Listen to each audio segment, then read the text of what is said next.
C'est beau l'amour. Deux amis ensemble, deux frères, je ne sais pas.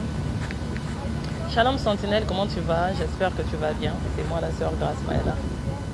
Cet après-midi, l'esprit m'a poussé à faire un direct. J'ai envie de partager ce petit moment avec toi. J'ai envie de partager ce petit moment de calme, de silence avec toi.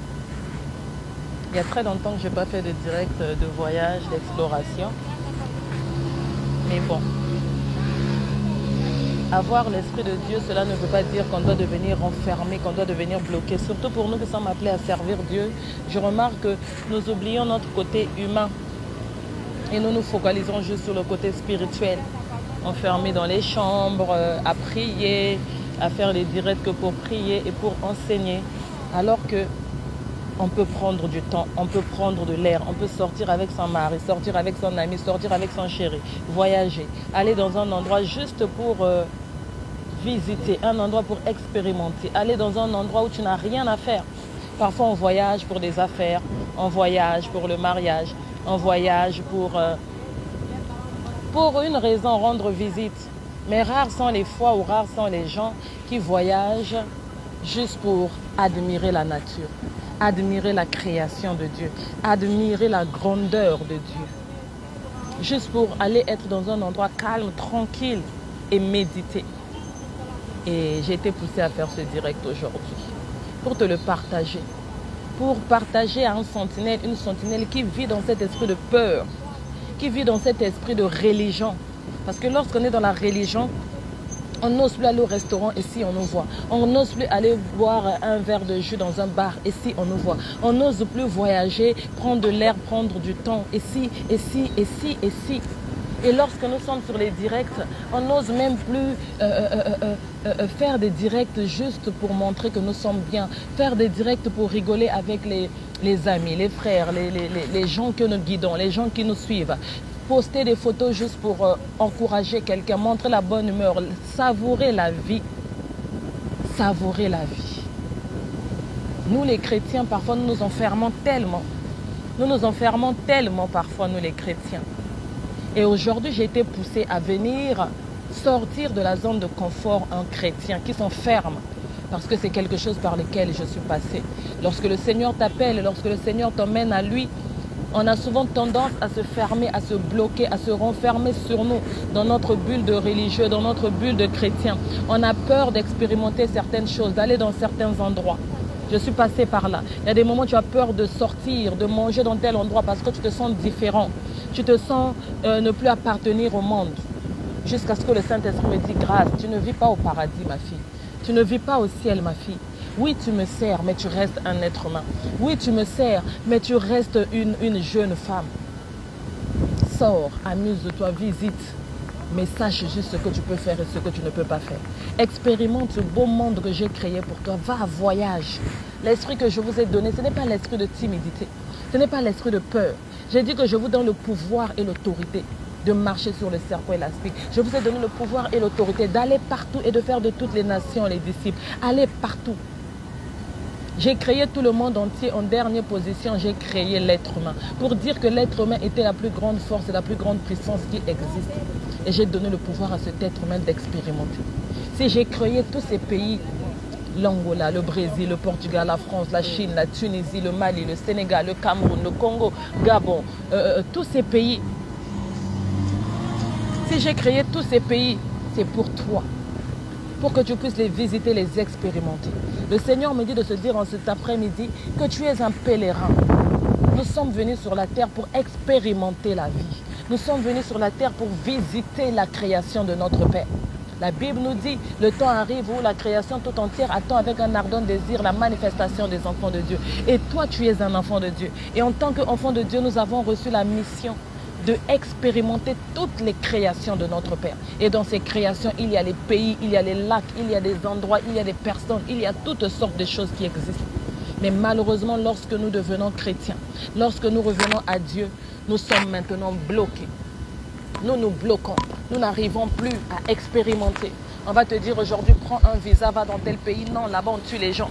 On va te dire que la sœur est telle, le Seigneur t'envoie à aller tel endroit. Non, je ne peux pas y aller. Non, nous sommes bloqués dans nos familles, bloqués dans nos maisons, bloqués dans nos pays, dans nos quartiers, bloqués dans nos pensées, bloqués dans nos limitations.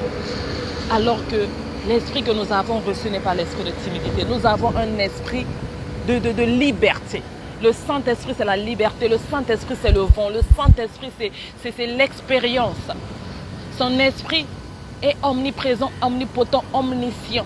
Est-ce que tu sais combien de pays le Saint-Esprit visite dans les corps de tous ceux qui le portent? Tu dis aujourd'hui que ton corps est le temple de Dieu. Tu dis aujourd'hui que tu es un ambassadeur du Saint-Esprit.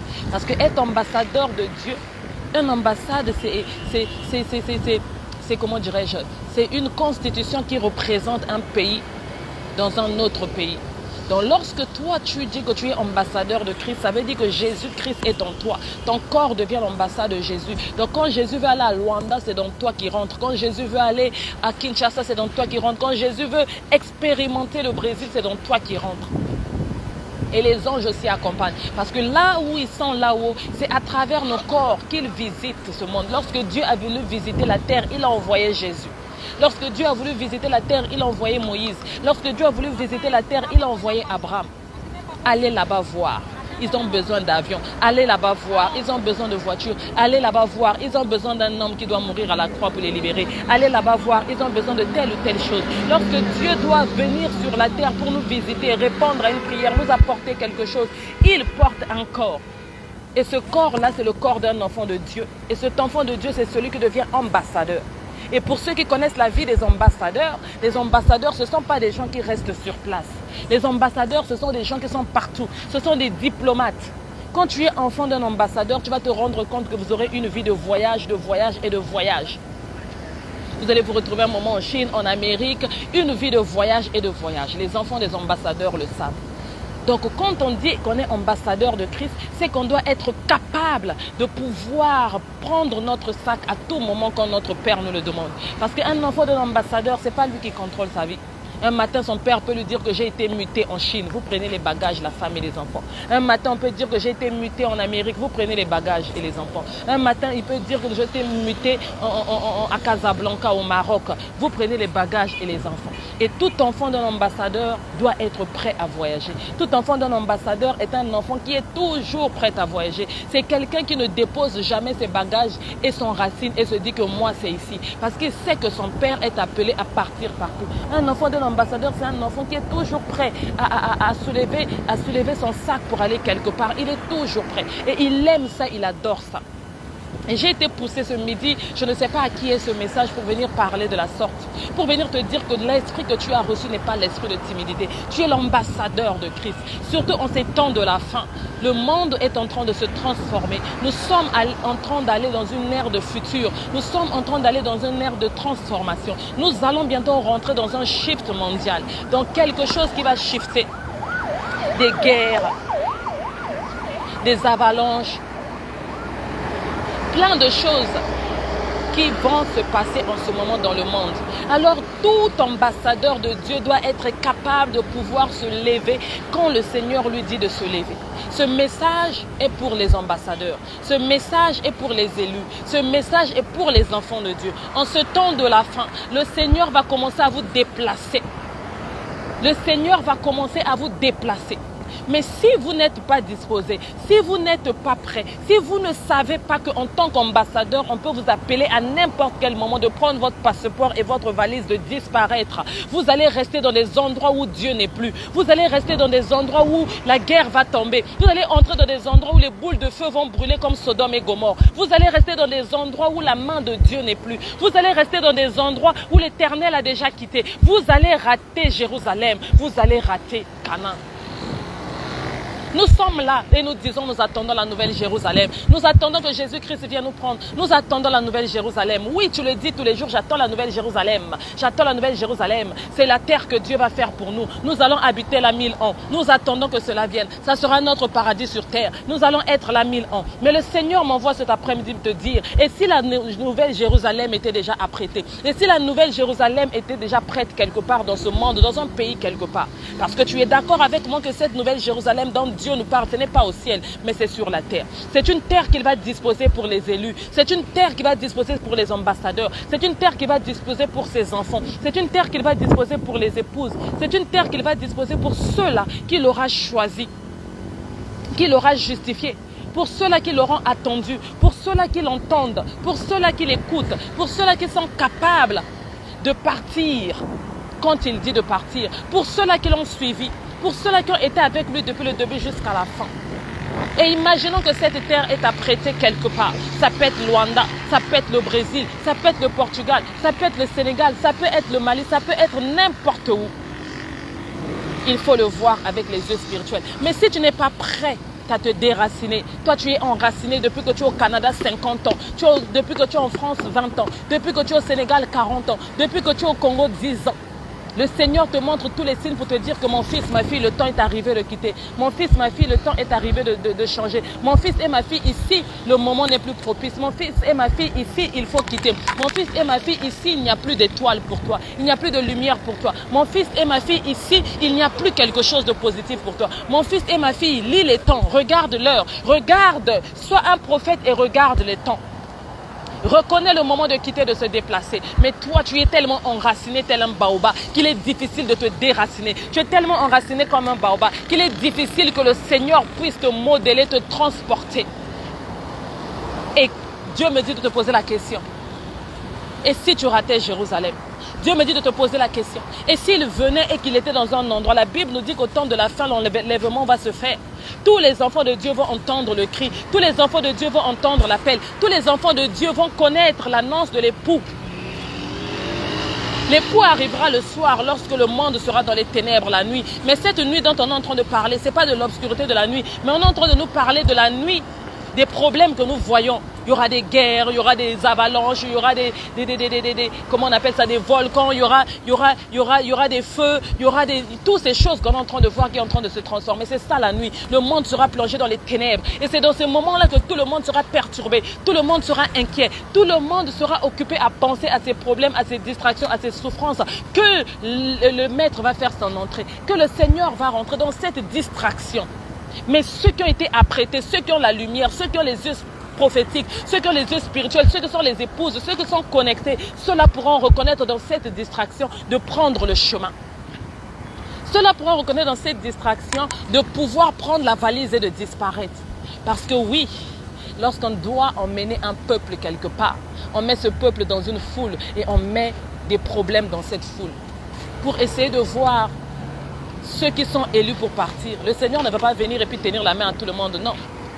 Il va créer des problèmes pour que chacun puisse partir, pour que chacun puisse disparaître. Et dans ce tumulte-là, dans ce tourbillon-là, dans ces problèmes-là, les élus doivent être capables de savoir que derrière ce problème se cache la liberté. Les élus doivent être capables de savoir que derrière cette guerre se cache la sortie. Les élus doivent être capables de reconnaître que derrière ce labyrinthe est en train de se cacher la sortie. Les élus doivent être capables que derrière ce tourment, derrière cette guerre, derrière cette maladie, derrière ce Covid, derrière cette situation, derrière cet embrouillement qui est en train de se passer où la foule est en train d'aller à gauche et à droite, tout le monde est perturbé, les rues sont remplies. Moi, en tant qu'élu, je dois comprendre que cette distraction est faite à posto, comme on dit en Italie. Cette distraction est faite sur mesure. Cette distraction a été mise pour que moi, je puisse sortir sans qu'on me voie, pour que moi, je puisse repérer mon père sans qu'on me voie, pour que moi, je puisse aller à Canaan sans qu'on me voie, pour que je puisse aller à Jérusalem sans qu'on me voie. Un élu doit comprendre que cette distraction, mon père est en train de mettre, afin que pendant que tout le monde est distrait, tout le monde ne voit pas, que moi, je trouve la sortie, que moi je trouve le chemin, que moi je puisse profiter pour m'évader. C'est la même chose que nous voyons quand nous sommes dans les aéroports internationaux. Pour ceux qui sont en Europe, ils connaissent les grands métropolitains. Je prends l'exemple de l'aéroport de Paris, qui est un très grand aéroport. Mais à Paris, lorsque tu n'es pas connecté, à Paris, lorsque tu n'es pas intelligent, à Paris, lorsque tu n'es pas avisé, à Paris, lorsque tu n'es pas, comment on peut dire, lorsque tu n'es pas au garde à vue, lorsque tu n'es pas vraiment concentré, tu vas rater ton vol. Parce qu'il y a tellement de vols, il y a tellement de localités, il y a tellement de chemins d'avion qu'il y a le E, il y a le F, il y a le A, il y a le G, je ne sais pas combien. Quand tu es à l'intérieur, il y a des gens qui vont en Irlande. C'est une grande métropolitaine, c'est un grand aéroport qui relie plusieurs pays. C'est l'un des plus grands en Europe qui relie plusieurs pays. Donc si tu es là-bas et que tu te fies à la foule, tu te dis que bon, il y a encore des gens, ça signifie que non, mon vol est encore là. Tu vas rester, mon frère. Tu vas faire même une semaine à l'aéroport de Roissy, tu ne vas jamais voyager. Ceux qui sont en Europe le sachent. Mais pour pouvoir voyager à l'aéroport de Roissy, tu dois être ce qu'on appelle chez nous au Congo ekenge. Tu dois être vigilant, tu dois être en alerte, tu dois savoir lire les panneaux de signalisation. Parce que tu auras personne qui va commencer à te dire que non, monsieur, à gauche, monsieur, arrêtez-vous, monsieur, le EF c'est là-bas, le 2E c'est là-bas, monsieur, là-bas c'est pour Lisboa, là-bas c'est pour l'Angola, là-bas c'est pour l'Angleterre, là-bas c'est pour... Il n'y a personne pour te renseigner. Tout se trouve dans les panneaux de signalisation. Et vous savez comment cet aéroport est énorme. Les gens passent de gauche à droite. Il y en a qui vont en Espagne. Donc tu es dans la même file. Et toi tu te dis que bon, dans cette file où je suis, nous tous nous partons en Espagne. Mon frère, ma soeur, tu vas dormir dans cette file pendant une semaine. Parce que dans la même file que vous êtes, pendant que toi tu es habitué au Congo ou dans la file de Pointe-Noire, il n'y a que les gens de Pointe-Noire dans cette file.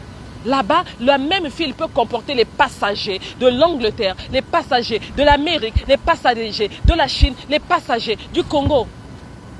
Mais c'est à chaque passager de regarder son billet, à chaque passager de regarder son heure, à chaque passager. Et il y a des moments où la file est tellement trop serrée, il y a des moments où la file est tellement trop fermée que tu ne fais pas attention. Tu dois passer au milieu des gens, sauter les gens pour aller jusqu'au comptoir. Parce que toi, ton vol peut partir.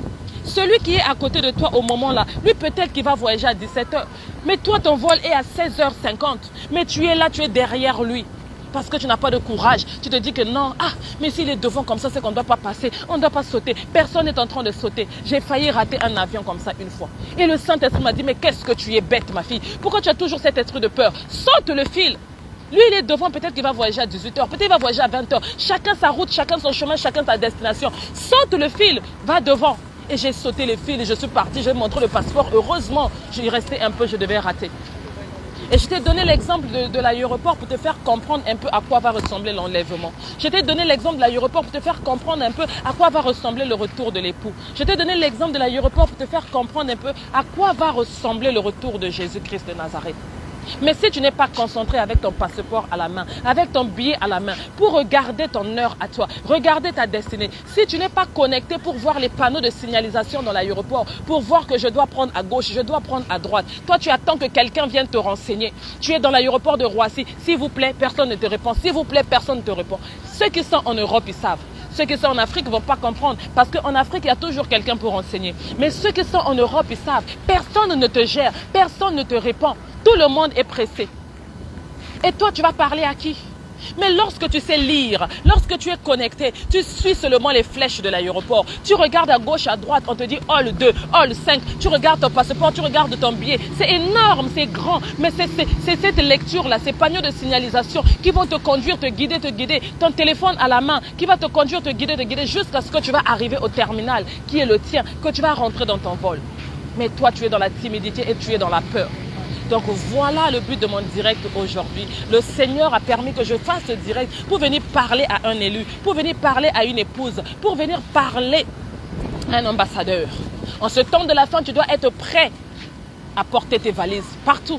Sois comme Joseph. Si Joseph n'était pas connecté, Jésus serait mort. Si Joseph n'était pas connecté, Jésus serait mort. Parce que Jésus était recherché par tout le monde. Jésus était recherché dans le monde entier. Et il fallait le garder, il fallait l'emmener dans un endroit afin que sa vie soit sauvée. Il fallait qu'il soit mis à l'écart afin que sa vie soit sauvée. Mais si Joseph n'avait pas cette amabilité d'écouter le Seigneur, si Joseph n'avait pas cette sensibilité d'écouter le Seigneur, si Joseph n'était pas prêt à soulever ses bagages à chaque fois, dire que non, Seigneur, je suis fatigué, tu nous as dit de venir ici, on est là maintenant, tu nous dis encore de partir, là tu nous réveilles à 5 heures, tu nous réveilles à 8 heures, Joseph aurait tué Jésus. Mais Joseph était sensible. Quand Jésus, le Seigneur disait réveillez-vous à 1 heure, il se réveillait. À 2 heures, il se réveillait. Restez ici 1 année, il restait. Restez ici 2 ans, restez. Gardez l'enfant ici. C'est ici que la naissance va se faire. C'est ici que la naissance va se faire. Gardez l'enfant ici. Et le Seigneur, il a écouté le Seigneur, il a suivi le Seigneur. Il a écouté le Seigneur, il a suivi le Seigneur jusqu'à la fin. Et cela a permis que le Fils Jésus soit sauvé. Cela a permis que le Fils de Jésus ne soit pas tué. Mais si Joseph n'était pas connecté, si Joseph n'était pas prêt à soulever ses valises, si Joseph n'était pas prêt à soulever ses bagages, si Joseph n'était pas prêt à voyager, si Joseph n'était pas connecté, si Joseph ne savait pas reconnaître les signaux de panélisation, comment ça allait se passer? Jésus aurait été mort. La grossesse de Jésus allait mal se passer. La naissance de Jésus allait mal se passer. Jésus allait être tué. Mais c'est parce que Joseph avait l'œil prophétique. C'est parce que Joseph avait les oreilles prophétiques. C'est parce que Joseph était une épouse. C'est parce que Joseph était un ambassadeur. Et il savait qu'en tant qu'ambassadeur, je dois être prêt à me déplacer. En tant qu'ambassadeur, je dois être prêt à quitter. En tant qu'ambassadeur, je ne peux pas vivre avec l'esprit de peur.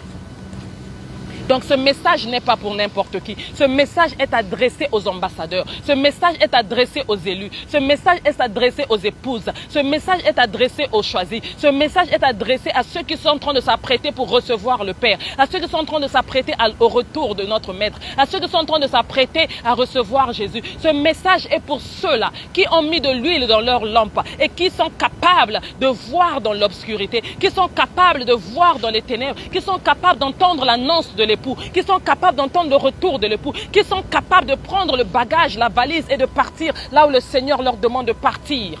Que le Seigneur vous bénisse. Alors pour terminer, je vais juste dire que l'esprit que tu as, ce n'est pas l'esprit de timidité.